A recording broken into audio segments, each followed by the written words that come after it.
Hola y bienvenidos sean todos a mi canal. En este tercer capítulo de la serie de videos en los que tratamos las religiones y sus dioses, hablaremos de la religión católica. Tema difícil teniendo en cuenta que crecí siendo católico. Estudié en un colegio del Opus Dei y casi todos mis familiares y amigos profesan esa religión.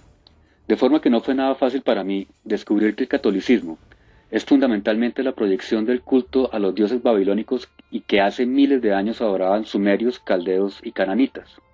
Pero además el cristianismo y la figura del Cristo son en su base originaria un culto solar basado en la astroteología, en la que reencaucharon antiguos dioses y héroes en la figura de Jesús.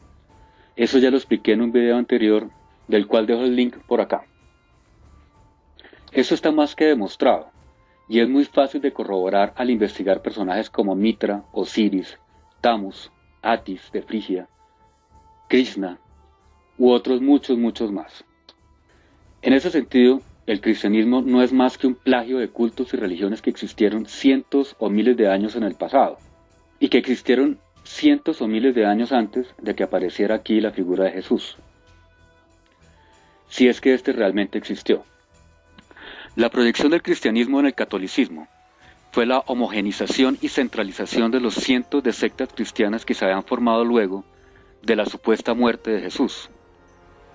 Pero el catolicismo es también la continuidad del Imperio Romano representado en el poder vaticano y en su cabeza visible el Papa, que funge tanto en el medioevo como ahora como el emperador plenipotenciario de sus reinos eclesiásticos, conquistados en su gran mayoría gracias a oscuras intrigas o al despojo sangriento y genocida. Y es que el cristianismo y su proyección el catolicismo, desde sus orígenes y hasta hoy, actuaron como medios de poder y control social.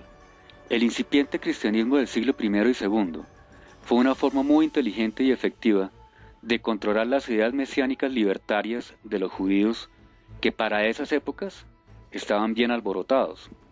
Particularmente estaba caliente el tema de los celotes. La aristocracia romana se aprovechó de las profecías judías que auguraban un Mesías que nacería en Belén y que surgiría de la estirpe del rey David. Pero ese Mesías no era concebido como un hombre pacifista o espiritual. Más bien, lo concebían como un guerrero, un combatiente.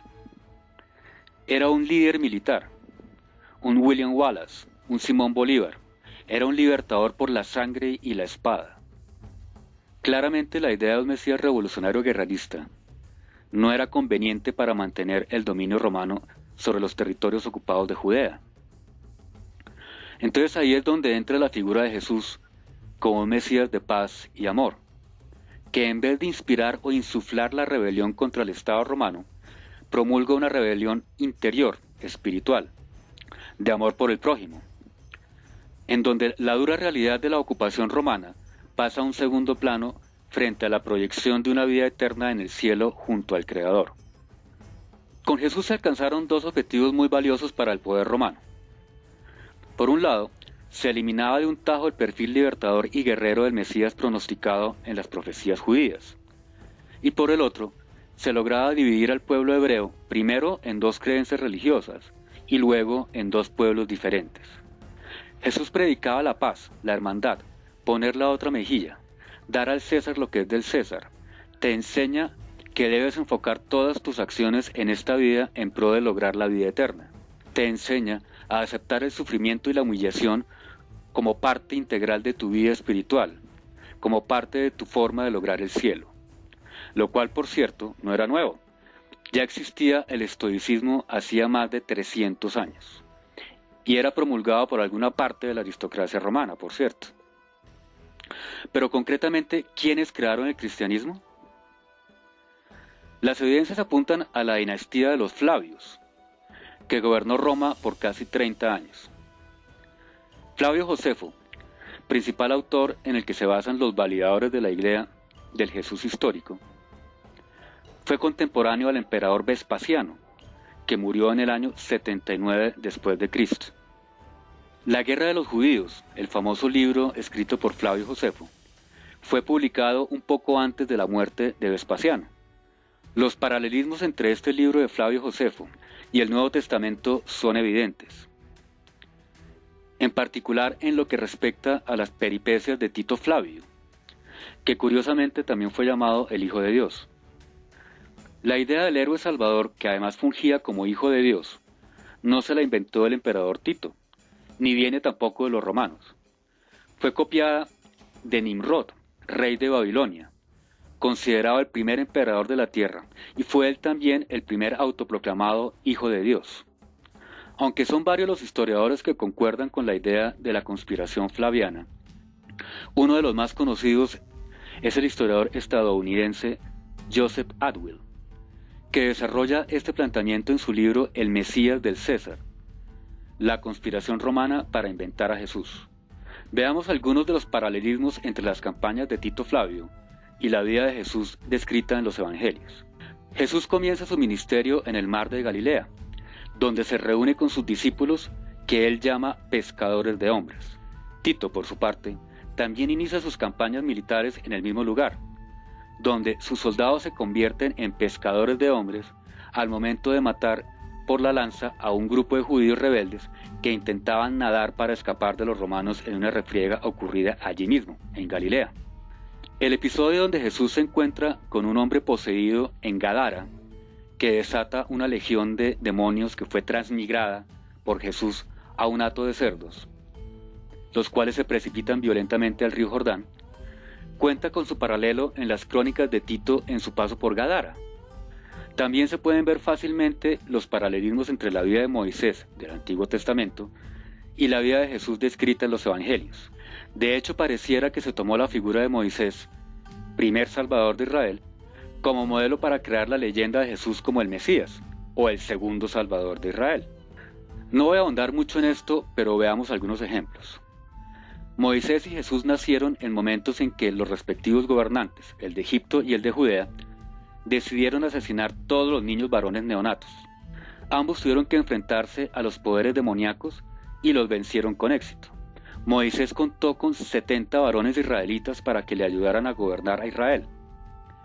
Jesucristo ungió a los 70 discípulos, algunas fuentes hablan de 72, para que transmitieran su palabra.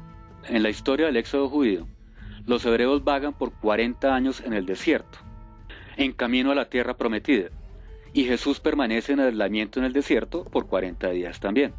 Al respecto es bueno aclarar que los evangelios no pudieron ser escritos antes del año 70 de nuestra era, pues hacen referencia a la destrucción del segundo templo por parte de Tito en ese mismo año. Además, solo hasta el año 125 después de Cristo aproximadamente, se pueden encontrar referentes concretos de los evangelios. Como mencioné anteriormente, las similitudes entre la doctrina cristiana y la biografía de los Flavios también se pueden vislumbrar en la creencia de Jesús como el Hijo de Dios. Cuando Vespasiano murió, Tito, su hijo, hizo una fuerte campaña para divinizar la figura de su padre, buscando posicionarse él mismo como el Hijo de Dios. Sigo con el gato acá porque definitivamente decidió montarse aquí encima. Otro ejemplo de la conspiración romana en la leyenda cristiana es la narración evangélica de la pasión y muerte de Jesús, que retrata a los judíos como los culpables del Calvario, mientras que los romanos, verdaderos culpables tanto de la sentencia como de las torturas y muerte del Cristo, pasan de agache. Pero sigamos en nuestra tarea revisionista de esta historia sagrada.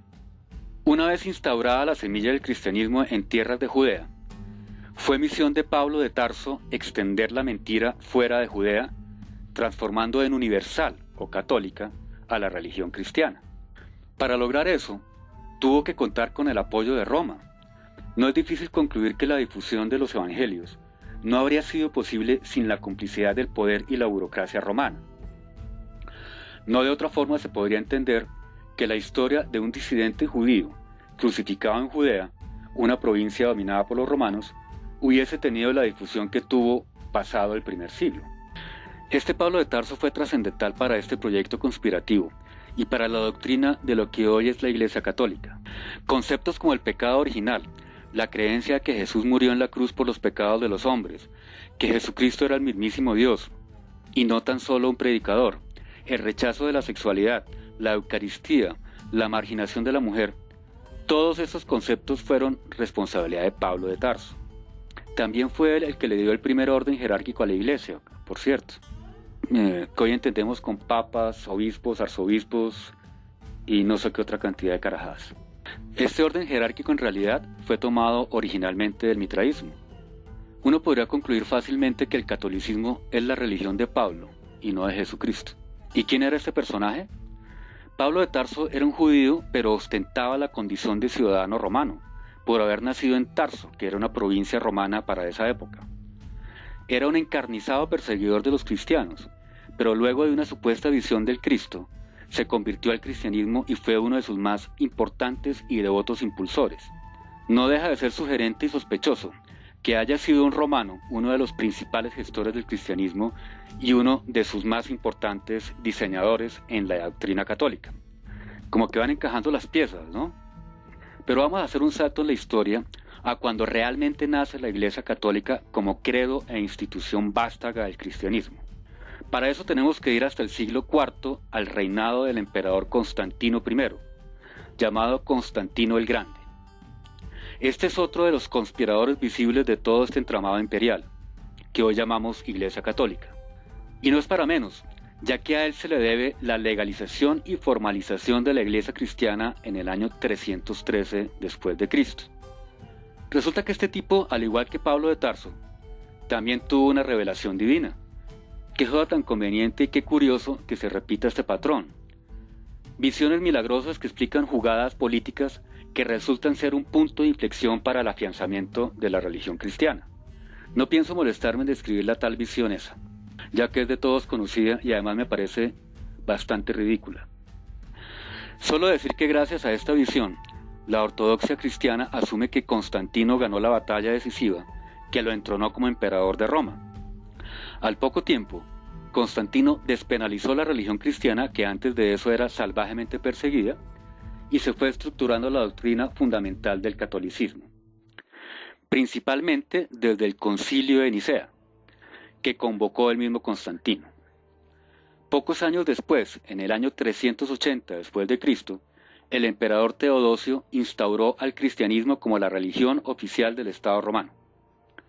Constantino también hizo generosas donaciones y exenciones fiscales que favorecieron la espectacular ascensión de la nueva Iglesia Católica. Es por esto, dentro de otras razones, que Constantino es considerado por muchos como el verdadero primer papa de la Iglesia Católica, porque además, en este concilio de Nicea, se asentaron casi todas las bases doctrinales de la Iglesia. Allí se decidieron cosas tan importantes como la consustancialidad de Jesús con el Padre, es decir, el Padre y el Hijo como el mismo Dios, que después se extrapolaría a lo que llaman la Santísima Trinidad, ya con el Espíritu Santo. También allí se definieron cuáles iban a ser los libros canónicos, que serían entendidos después como los 4 libros que componen el Evangelio. En Nicea también se definió como dogma la divinidad de Cristo. El papado de San Pedro es otra de esas mentiras monumentales de todo este entramado malvado. Esas palabras atribuidas a Jesús, en las que supuestamente empoderaba a Pedro como cabeza de la Iglesia, contradicen en sí mismas otro postulado que también le es atribuido a Jesús, y es aquel en el que afirma que podemos comunicarnos de forma directa con Dios. Asimismo, en Nicea se determinó que el domingo sería el día de descanso que se le dedicaría al Señor. Aunque esto parezca de poca relevancia, esta declaratoria es muy importante si nos enmarcamos en lo que ya hemos mencionado con respecto al origen pagano del culto solar, que es todo el cristianismo y la misma figura del Cristo, tema sobre el cual ya hablé ampliamente en el segundo capítulo de esta serie. Los orígenes imperiales romanos del cristianismo en la dinastía Flaviana y su institucionalización en el catolicismo se pueden palpar también en el esquema burocrático y de poder de la Iglesia Católica de hoy. El Papa tiene poder absoluto sobre los destinos de la Iglesia y sus edictos y mandatos son dogma de fe para sus feligreses, al igual que las ordenanzas y poder del emperador romano, que eran totalmente indiscutibles a costa incluso de la propia vida. Los orígenes imperiales romanos del cristianismo y su legado sobre la Iglesia Católica también se pueden palpar en los títulos honoríficos y de poder que acompañaron al papado durante muchos años y que en algunos casos se mantienen hasta hoy.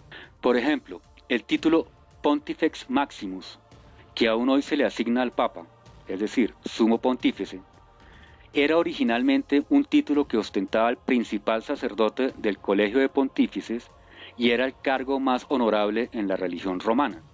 Por antonomasia, era el emperador quien llevaba ese título como cabeza religiosa del imperio. Como lo mencioné en el video dedicado al cristianismo y a la figura del Cristo, el título de papa que identifica la cabeza de la religión católica fue tomado también originalmente del mitraísmo. El papa era el poder superior de los padres o sacerdotes de la iglesia mitraica. A este personaje se le llamaba Pater Patrum o Pater Patratus, cuya abreviatura forma la palabra papa. Voy a dejar por aquí por ahora esta primera parte de este capítulo sobre el catolicismo. En la segunda parte me voy a enfocar en el carácter satánico del catolicismo. Muchas gracias por su atención y los espero en el video de la segunda parte.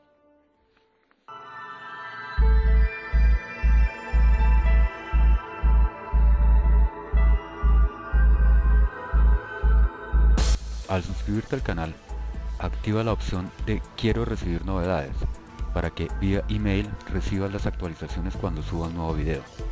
Para hacerlo, ve al botón de suscrito, haz clic en la ruedita dentada del lado derecho y selecciona la opción Quiero recibir novedades. Guarda y listo.